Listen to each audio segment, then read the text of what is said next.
whose report should we believe? The Vice President or the Employment Relations Minister? Alfred Appiah is a data analyst. He's been crunching the numbers on this matter. Also a data scientist, also policy analyst joining us. Alfred, it's good to have you join us here on Ghana Tonight. First of all, take a look at what is on the screen there, Alfred, and what the Employment Relations Minister is talking about, and what the Vice President is also put out there. But you've heard that, for instance, the Vice Chair of the Manifesto Committee of the MPP, Kojo Ponkuma, has been consistent in defending this position by the Vice President. How does that strike you? Oh, thanks, Alfred, for having me. And I think, it's interesting that the Vice Chair mentions the SNIT data, because actually one of the sources that I was going to use was SNIT data to show that the SNIT data does not match the data that they are talking about. Part of my issue is that we try to use different sources. So remember that this is government talking about its own source. Government or the politicians are providing their own job numbers, but we also have publicly available information. So through the Ghana Stats Service, through the Controller and Accountant General, through the Ghana Revenue Authority, through tax data. So what I've been trying to do is to show, could we really use those sources to be able to say that the government has created 2.3 million jobs. So that's what I'm hoping to be able to show here, that the point of deviation is that these numbers that the politicians are throwing around don't match up with the ones that we have from all the other public sources that we know. And as you said, so the SNIT data, as you have it and as we're seeing, cannot support that claim of 2.3 million jobs created. Yeah, because the SNIT data, and I'll show it. So the SNIT data that they're using is basically when somebody registers on SNIT, right? And then it's assumed that the person is a new job that has been created. But what is important is not just people registering on SNIT. What is important is to show that, if the supposed job that has been created is sustainable, is that people are continuing to contribute to SNIT. So SNIT has another data called active contributors, right? And so that should be, if you look at the change in that's where you will see how many people are actively contributing to SNIT. That will give you a better sense of the jobs rather than registration. Because remember, SNIT has also been on campaigns trying to get people to register for SNIT. So it could even be people that are already working that are signed up for SNIT. So if you go ahead and just use the SNIT numbers, you are thinking that you're creating jobs, but really you're also looking at people that already have jobs and just signing up to register for SNIT. And so here's what I want us to do, Alfred. So since the Vice President made reference to data, and that's the data I've been put out now, and to put it on record that data is from the Excel spreadsheet that the Vice President put out. But then I want us to make specific reference to verifiable data that our viewers can also Google and look out for. For instance, the Controller and Accountant General data. If you have a GRA data, you can share with me. If also there is data from, for instance, SNIT that you can share with me. And let's do a data-driven position or challenge of the Vice President's position on this matter. Why do you think that claim of 2.3 million jobs cannot be the case from where you sit?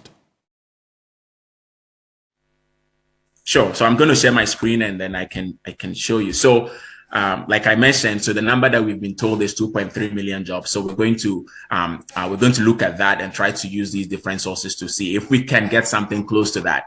And from the way the messaging has been going around, they talk about public and private sector. So they specifically said they've excluded jobs created from planting for food and jobs because, obviously a lot of those jobs will be just in agriculture. And so they exclude them. But the sources that I'm going to use today, we have the Ghana Statistical Service data.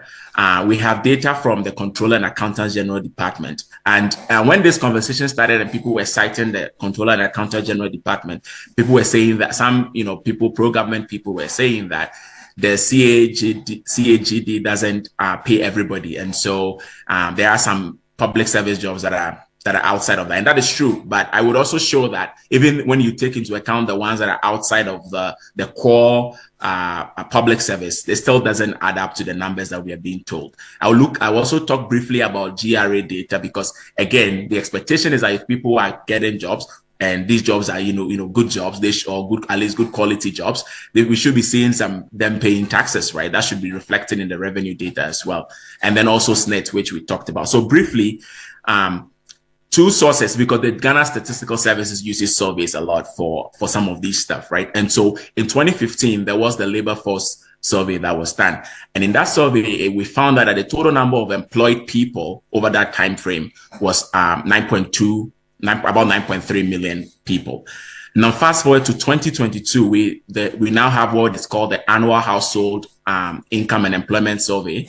And that one in 2022, it showed that about 11 million, about 10.96 million people were employed. So, and the reason I'm using 2022 instead of 2023 is because the number that the vice president has been saying, it's actually referring to 2022, from 2017 to 2022. So when you look at the breakdown that he gives, is from 2017 to 2022. So that's why I'm using 2020, so we can compare. Now, between those two time periods, the total jobs is 1.6 million. Based on the Stat Services data. But remember that this is all jobs, right? This is important because the Ghanaian economy is largely informal, right? And so a lot of the jobs are in the informal sector. But this job growth that I'm showing you over those two time periods is 1.6 million. It's all jobs, regardless of the level of formality. But the vice president was specifically referring to public and private sector, which will largely be formal jobs. The other thing that I wanted to show is that, the whole idea of the public and the private sector. So if you look at the screen, this is data from the Ghana Stats Service. And what they do is they break down the jobs, right, number of employment by sector, right, by the specific sector. So you can see public into bracket government, semi-public institutions, private formal. And I want to really focus on just the first three columns, because the other part is like private informal. That is a lot of informal job. That's not what the vice president was talking about. People in agriculture and all of that would be in the private informal. But when you look at the public sector, over the 4 quarters in 2022, the average is about 690,000 jobs. Right.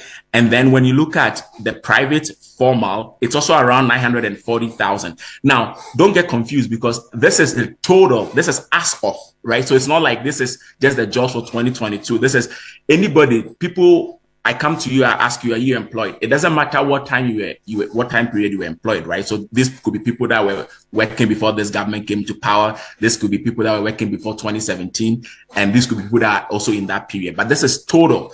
So even just looking at that, the number of people that are working in the public service is about 700,000. That is nowhere close to the 1.4 million that is being bundled around. Because even if we assume that everybody that's working right now is a job that was created by the current government, that would not add up. And then the same thing, the private sector number, they say it's about 900,000, and here the average is at 900,000. But again, remember that this is based on people that are working regardless of when they started working. So this doesn't add up to that number. So that is one source that I wanted to show. Then the other part is the Controller and Accountant General Department, because remember, they talk about public sector, right? So the public service, the way how it works is there are people that are paid by the controller, but there are also some organizations like the Ghana Armed Forces, the Ghana Police Service. They get a subvention from government to do their own payroll. So the government doesn't manage the controller doesn't manage their payroll for them, but the controller will transfer money to them. And my suspicion is that it has something to probably do with like security and all of that. So the army and the police service, they manage their own payroll. So that is when you look at this table, that is what the subvention is. But really, when even between the two, it's about 890,000 as of 2022, right? As of December 2022. And you would see that the mechanized, or the people that have, the government, it's about 700,000, which would be very similar to what we're seeing from the Stat Service also as of 2022. Also, one thing I wanted to mention is that even the subvention, the number is big because it also includes national service people, right? And technically, national service is not really employment. If you want to look at the full, like the definition of that, it's not really considered employment, really. And so that is so you will see that between the controller and the Ghana Stat Service, these numbers are far off. Like even the controller payroll, when we include the subvention, it's about 890,000. That is way less than the 1.4 million that the government is talking about. And even if this is also assuming that everybody that is to the controller payroll right now was employed by the current government, which doesn't add up, because you know that people were working way before the government came to power. So when I made this point, when others made this point, the ruling party people said, well, controller doesn't pay everybody. There are also other ones. So I was like, okay, well, SIGA, the State Interest and Government Authority, they also do publish this state of public enterprise. Like, they basically have these reports that they do, right? And so when you look at this chart, you see on the top, on the bottom left corner, there's the number of employees by specified entities. So looking at state-owned enterprises, ECG, Cocoa Board, all those state enterprises, right? Even this one even includes the joint, what is called the joint venture companies, like things like Airtel, Tigo, Telecel. Those are all like, it's a partnership between the government of Ghana and some private people, right? And so of all of that, their total staff strength is 68,000. Right? So that will not explain, again, that will not explain the gap in the public service. So we keep asking the question, what numbers is the government relying on? Because these numbers from government's own data, looking at trying to cover all the bases, doesn't add up. First, we can't even match the 1.4 million from public service. Before then we can say, okay, what about the ones that were working before the current government came to power? So we cannot really explain that. Tax data is the same thing. So, because if people are working, you should see that they'll be paying taxes. So one of the exercises that I quickly did was, I took the government's data from 2019 and then 2022, because I didn't have the tax data prior to 2017 and I didn't have the tax data for 2017 and 2018. So what I did was, let's look at the difference between 2019 and 2022. Mm-hmm. How many additional taxpayers have been added to the system, right? Mm-hmm. So when I did that, what I was saying was that about 40% of people that are supposed to have been part of this, jobs created by the government are not showing up on the tax system. And so that's a very instructive point that you make, Alfred, there, because then if number of jobs have been created and we're not seeing that reflected on GRA, does that mean they are not paying taxes? Or the GRA's drive to get people paid taxes is also one that could be made, reference could be made to that as well. But then I see that there's some inconsistency in the data, and I pointed that earlier. 5.3 million by the Minister for Labor and Employment, and then the Vice President 2.3 million.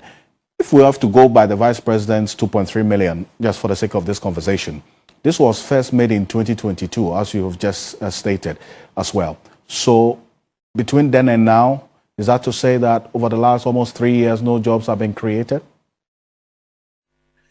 Yeah, no, that's a very good observation that you're making there, because the 2.3 hasn't changed. It's always 2.3 million, right? Because so the Vice President said 2.1, and then when he provided the data actually showed it was 2.3. And so, yeah, good point. As for 2022, so 2023, no job has been created, basically. And then 2024 to date, to August, there hasn't been any jobs created. So that should put into perspective, how these numbers are coming about, and we don't have any way of verifying it, because again, it's just an Excel spreadsheet that the Vice President said. So what we can do is that we can look at all these other sources, right? All these other sources that should give us an idea of how the labor market is looking, and then we can compare and say that, because you see, when I did the CAGD and the Ghana Star Service, they were close to each other. But when you look at the rest, it's like, no. It doesn't add up. That doesn't add up at all. So where are the jobs? And that's the question I keep asking. Where are the jobs that have supposedly been created by the current government? Where are the jobs? And I'm sure that's a fundamental question on the minds of many people, because it was evident beyond reasonable doubt. I don't think there'll be any question of doubt per se. And to the extent that, Alfred, you keep